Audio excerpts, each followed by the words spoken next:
Bonjour et bienvenue à nouveau sur How to Info. Dans cette vidéo, je vais vous montrer les meilleurs raccourcis et gestes sur le Motorola Edge 60 Fusion. Commençons. Heureusement pour nous, il existe toute une page remplie de gestes et de raccourcis que l'on peut trouver directement dans les paramètres. Alors, passons rapidement en revue tout cela, d'accord? Alors, allons dans les paramètres et il suffit de faire défiler un peu vers le bas. Et juste au-dessus de la batterie, nous devrions voir gestes. Ici, nous avons une belle liste de tous les gestes disponibles sur notre téléphone. Le premier consiste simplement à changer la navigation du système. Actuellement, j'utilise les gestes parce que je trouve tout simplement que la navigation par geste est plus pratique que celle avec les boutons et honnêtement, ma mémoire musculaire y est déjà bien habituée. Cependant, on peut facilement passer à la navigation par bouton pour utiliser les boutons et on peut aussi configurer chacun d'entre eux individuellement. Dans le cas de la navigation à 3 boutons, tout ce que nous pouvons faire, c'est simplement changer l'ordre des boutons. Et pour la navigation par geste, on peut modifier précisément la sensibilité des deux bords, l'option de balayage pour l'assistant, et on peut aussi éventuellement masquer la petite barre de navigation ici pour une expérience plus immersive. Cependant, la fonction cercle pour rechercher est activée. Et qu'est-ce que c'est exactement cercle pour rechercher? Eh bien, cercle pour rechercher est une fonctionnalité vraiment géniale qui vous permet en gros de rechercher n'importe quoi sur votre écran. Et on peut simplement cliquer dessus et activer l'option si on appuie longuement sur notre bouton comme ceci. Maintenant, on peut entourer ce qu'on veut et on peut rechercher des photos ou faire une recherche par texte. Comme vous pouvez le voir maintenant, on ne pouvait pas vraiment copier le texte auparavant car il n'était pas copiable. Mais en utilisant cercle pour rechercher, on peut tout simplement le faire sans difficulté. Voilà, maintenant on peut copier et l'utiliser comme on veut. C'est une fonctionnalité vraiment sympa et je parie que une fois que vous l'aurez activé et commencerez à l'utiliser, vous ne pourrez plus vous en passer car c'est vraiment pratique et commode. Bref, revenons aux gestes eux-mêmes. Nous avons la barre latérale et le mode à une main. Ces deux options vous permettent en gros d'accéder plus facilement à vos applications. Par exemple, la barre latérale vous permet simplement de faire un geste de balayage pour afficher un joli menu rempli des applications dont vous avez besoin, juste d'un simple mouvement de la main, comme tout le reste que vous pouvez faire sur votre téléphone. Mais c'est quand même une fonctionnalité sympa. Et puis, il y a le mode à une main qui, comme son nom l'indique, vous permet d'utiliser votre téléphone avec une seule main. Parce que, vous savez, si je prends le téléphone maintenant et, par exemple, que je le tiens comme ça et que j'essaie d'atteindre quelque chose en haut, je n'y arrive pas vraiment. Mais avec le mode à une main, je peux en fait tout déplacer vers le bas et je pourrais simplement appuyer sur ce bouton juste ici.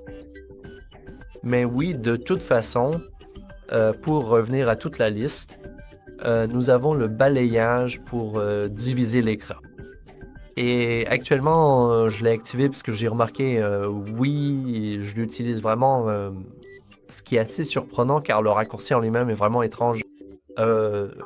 Ouvrons une application en arrière-plan, par exemple, peut être par les paramètres, l'appel ou les messages, ou le moto-journal, peu importe. Et maintenant, on veut aller dans les paramètres ou dans n'importe quelle application d'un coup et juste faire quelque chose comme ça. Même si, parfois, cela peut être un peu complexe à gérer ou à mettre en place. Oh, est-ce que je l'ai éteint par accident? Non, c'est bon. Donc, tout ce que vous avez à faire, c'est simplement glisser pour diviser l'écran. Comme ça, ce qui fonctionne presque. Essayez. Mec, je le fais. D'accord, il faut y mettre un peu plus de force. Alors, essayez encore une fois, s'il vous plaît, vraiment.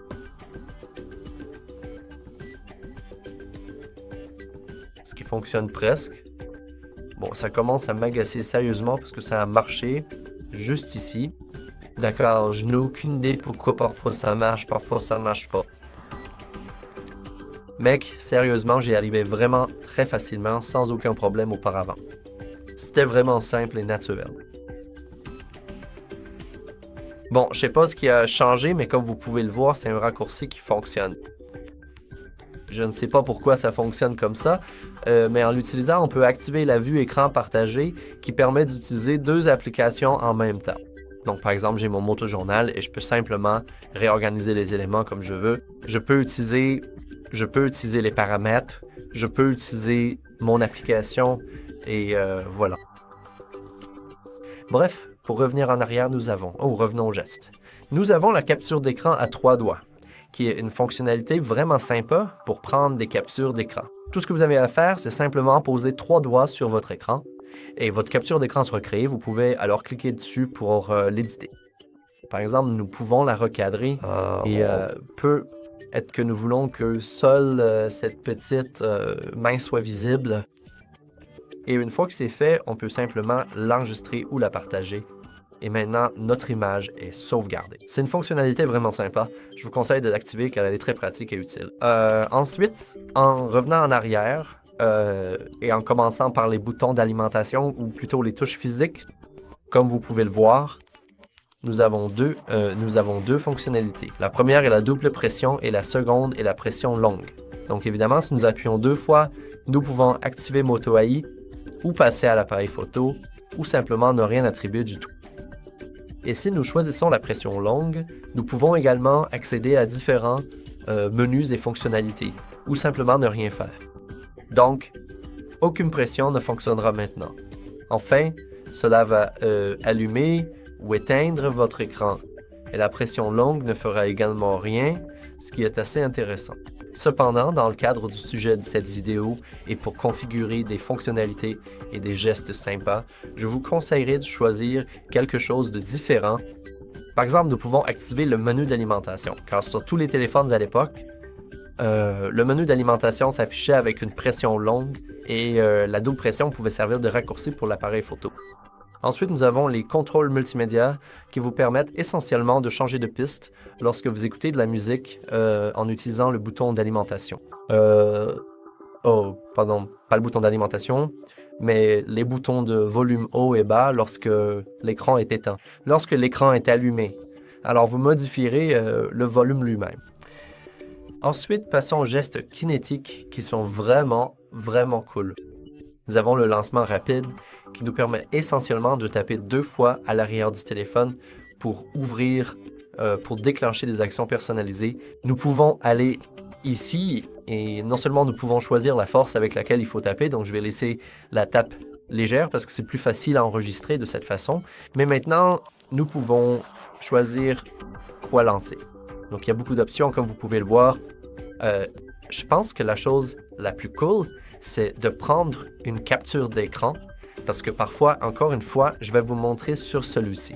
On n'a pas vraiment 2 feux, 2 mains pour faire une capture d'écran, donc tout ce qu'on a à faire, c'est juste taper 2 fois et ça devrait fonctionner.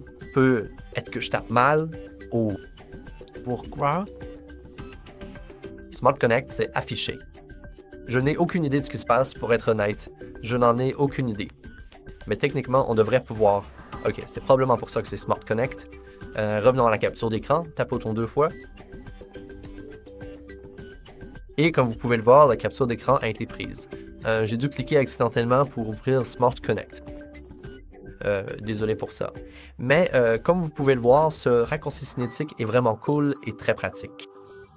Et si nous allons ici, nous avons la capture rapide. Maintenant, c'est vraiment assez original à utiliser pour le moins que l'on puisse dire parce que, eh bien, regardez simplement juste ce geste, vous voyez. On peut essayer de le faire, par exemple, pour voir ce que ça donne.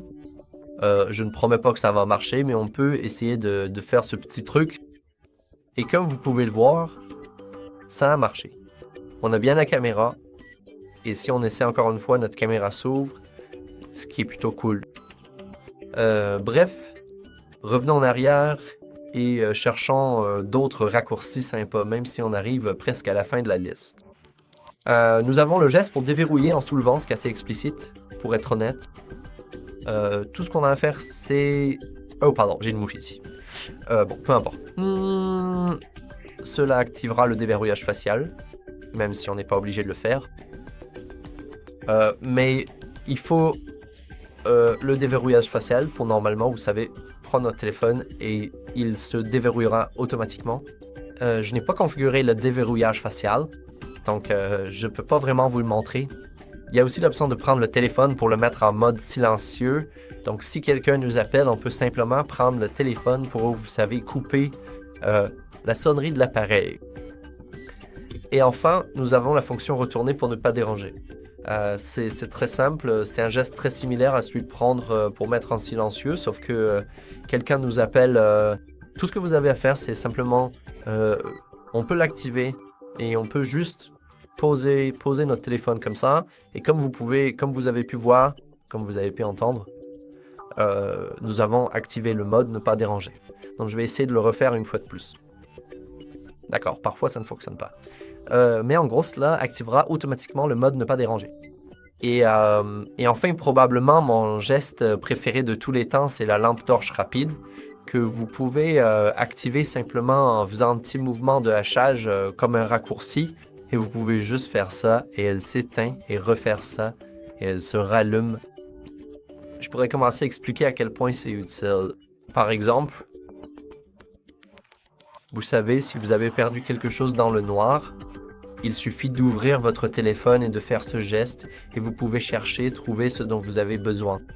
Vous n'avez pas besoin d'ouvrir manuellement votre téléphone, de le déverrouiller, d'aller dans le centre de contrôle, de chercher votre lampe torche ici. Ah oui, elle n'est même pas sur le premier écran.